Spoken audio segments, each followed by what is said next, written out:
खुशामदीद नाजरीन, आप देख रहे हैं इंडी टुडे न्यूज। जिले मरकज जगीटाला में खज्जाकों का हंगामा, पुलिस ने किया गिरफ्तार। जगीटाला जिले हेडक्वार्टर में नए बस स्टैंड में खज्जाक पुलिस ने 15 लाख के मसरूखा नोटों का तबादला करते हुए जब्त कर लिया। 5 अफराद बस स्टैंड में मशकूक हालत में घूम रहे थे।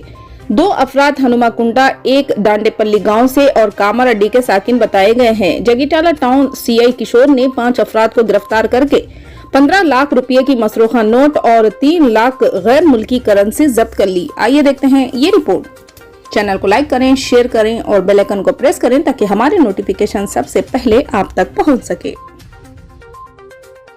9 గంటల సమయంలో నమ్మదైన సమాచారం రాగా న్యూ బస్ స్టాండ్ వద్ద ఇట్లా ఫేక్ కరెన్సీ దొంగ నోట్ల మార్పిడి జరుగుతుందనే సమాచారం రాగా నేను మా ఎస్ఐలు సిబ్బందితో యుక్తంగా న్యూ బస్ స్టాండ్ వద్దకు వెళ్ళడం జరిగింది. అక్కడ ఒక 5గురు అనుమానాస్పదంగా తిరుగుతున్న వ్యక్తులను అదుపులో తీసుకుంటే వాళ్ళ బ్యాగ్ చేగిస్తే అందులో నోట్లు 500 నోట్లు కనిపించడం జరిగింది. దొంగ నోట్లు మరియు ఒరిజినల్ నోట్లు కొన్ని కనిపించింది. వెంటనే గవర్నమెంట్ పంచనామాను పిలిపించి వాళ్ళ యొక్క సమక్షంలో పంచనామా నిర్వహించి వాళ్ళని విచారించడం జరిగింది. అటు విచారణలో భాగంగా 5 వ్యక్తుల్లో మొదటి వ్యక్తి శేఖర్, ఇతను దండపల్లి గ్రామానికి చెందిన వ్యక్తి.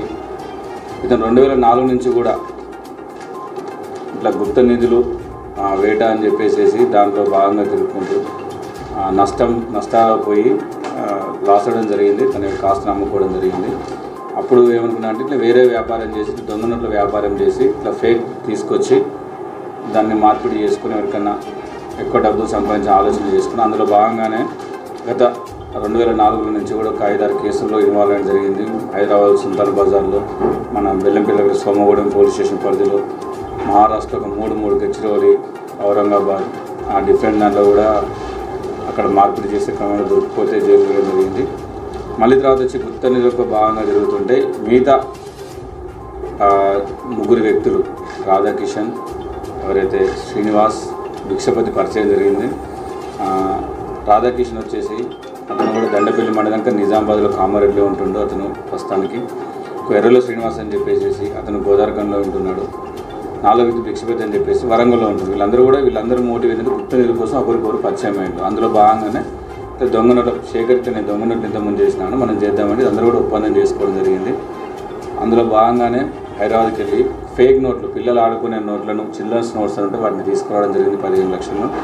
వీళ్ళు ఒక పార్టీ గురించి ఎదుగులాడుతుంటే భిక్షపతి వాళ్ళ తమ్ముడైన శ్రీకాంత్ అనే వ్యక్తికి ఇట్లా చెప్పిండు, ఇట్లా మనం 1 లక్ష రూపాయలు ఒరిజినల్ ఇస్తే 5 లక్షల రూపాయలు మనకు ఫేక్ నోట్స్ ఇస్తాం, దాన్ని మనం మార్పిడి చేసుకొని మామూలుగా వేరే కాడ ఎక్స్చేంజ్ చేసుకుంటా మనం డబ్బులు సంపాదించుకుంటాం. అందుకు తనకు కూడా ఒప్పుకొని ఈరోజు ఇట్లా మన బస్టాండ్ వద్ద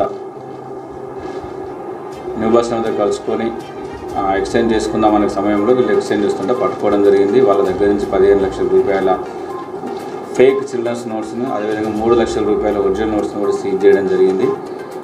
ఇదంతా కూడా మా యొక్క ఎస్పీ గారి మరియు అడ్మిన్ ఎస్పీ గారి ఆదేశాల మేరకు డిఎస్పీ గారి ఆధ్వర్యంలో కూడా ఈ మొత్తం కూడా పట్టుబందీ కూడా పట్టుకోవడం జరిగింది. వాళ్ళందరూ కూడా తీసుకుని ఇంకా కూడా విచారణ చేస్తాము. తర్వాత పోలీస్ కస్టడీ తీసుకొని ఇంకేమేమి కేసులు ఉన్నాయని చెప్పేసి వీళ్ళు